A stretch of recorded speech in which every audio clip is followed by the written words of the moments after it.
the way that we share stories in the world really helps us to, walk in other people's shoes, to see the world through other people's eyes. And that builds empathy and it helps us to understand each other a little bit better.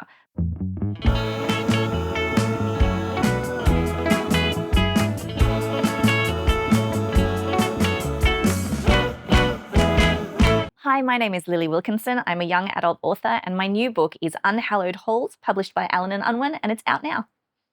So, Unhallowed Halls is a YA dark academia fantasy. It's about a girl called Paige who goes to a new boarding school that is in the moors of Scotland, and it's very kind of gothic and weird and has this incredibly strict curriculum where they learn ancient Greek and Latin, and it's sort of like an Enid Blyton-y, Hogwartsy, strange boarding school. And she is from Florida, so it's a very strange place for her.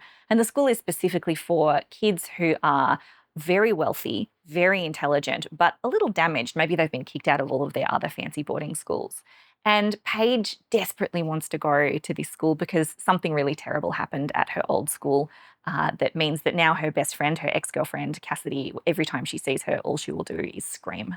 And so Paige is running away and she has found herself at Agathian College.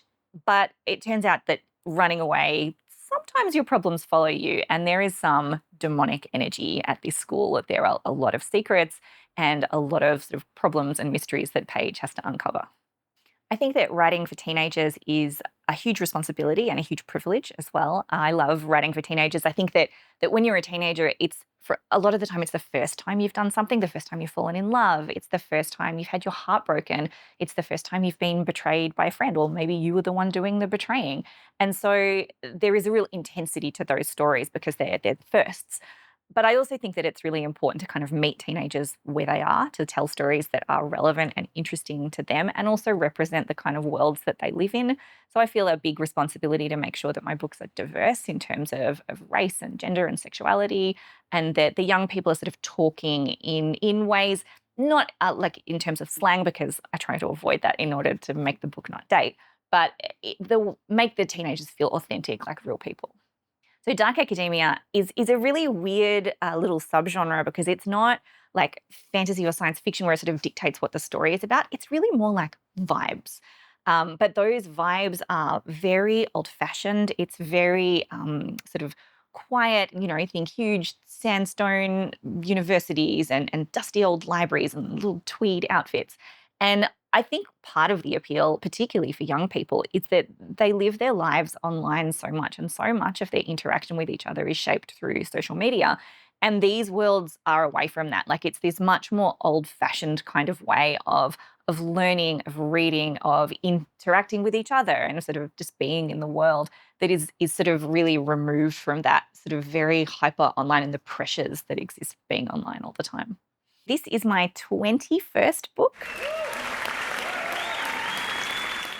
I have written a lot of different books for a lot of different age groups. I write mostly young adult fiction, but I've also written some picture books, and I've got a new junior fiction series called Brave Paw, which is a sort of fantasy, a high fantasy for children that I really wanted to feel like classic children's fantasy, but it's with little mice as the protagonists sort of going on a quest to save the world. I do write full-time. I feel really lucky to be able to be a full-time writer in Australia. I know that that's not something that a lot of people are able to do.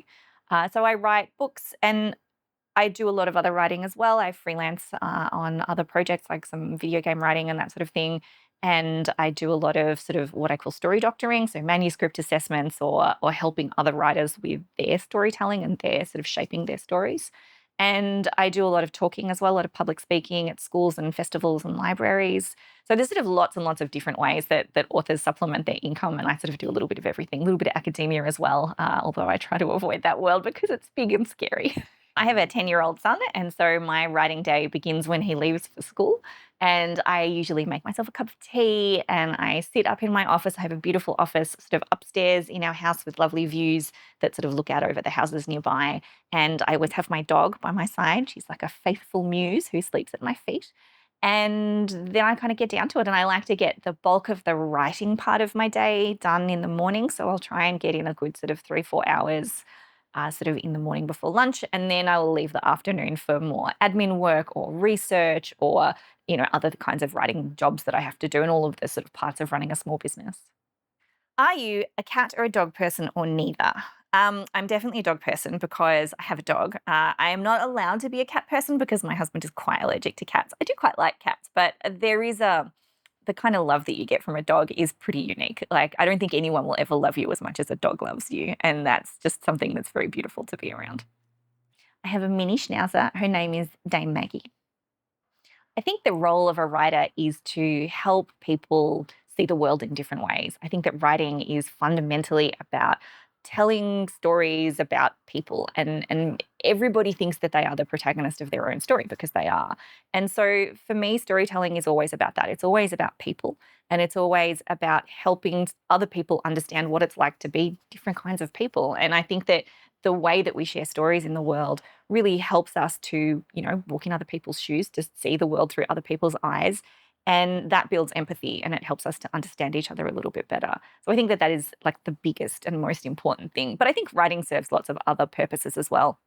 It can be challenging when we feel like we need to be challenged. It can be like a call to action and sort of galvanize or empower people to make change. But it can also be comforting. It can be, the world is big and scary. And sometimes what you need is a book that makes you feel safe. I like to read all sorts of different things. I love to read fantasy. I love to read romance. I read a lot of young adult fiction. I read a lot of fiction for adults. I'm in a book club and we try to prioritize fiction by women of color, which has always been really eye-opening and really fascinating for me. And I think I read probably a little bit of everything, but I'm not crazy about crime, which I know is very unusual in this day and age. Everybody seems to love crime, but it's just not my thing. With my reading journey, I have a really clear memory of pestering my mum. My mum is also a children's author, Carol Wilkinson, but I remember pestering her to read me Snuggle Pot and Cuddle Pie again, which I just loved. I loved I think it's probably the genesis of my obsession with writing about plants. But it definitely, like, I just loved the magic of it and how beautiful they all were. And so I was pestering her to read it. And I was, maybe 6 at the time. And she snapped at me because, she was a busy mom doing things. And she said, "Why don't you just read it yourself?" And it was just like a real light bulb went off. I was like, "Oh, I could just read it in my head." And so that was sort of the beginning, and and after that, there's no way my parents could have ever like pried a book out of my hand. I'm an only child, and I just read constantly for the entire of the rest of my childhood. And in terms of writing, Isabel Carmody was a massive influence on me as a young person. The first Oba Newton book came out when I was, I reckon, 7 years old. And I just loved her work. I loved her imagination. I saw her speak a few times growing up here in Melbourne, and I just wanted to be her so bad. And one of the great things about being an author is that we get to meet other authors. And, I'm now really lucky to call Isabel a friend. And it's just every time I see her and we hang out together, like there's like 11-year-old Lily is just screaming inside my head, being like, "I can't believe we get to do this." I'm working on the 3rd book in the Brave Paw series, and there'll be 4 books in that series in total. And then hopefully maybe a spin-off if it goes well enough. I don't know.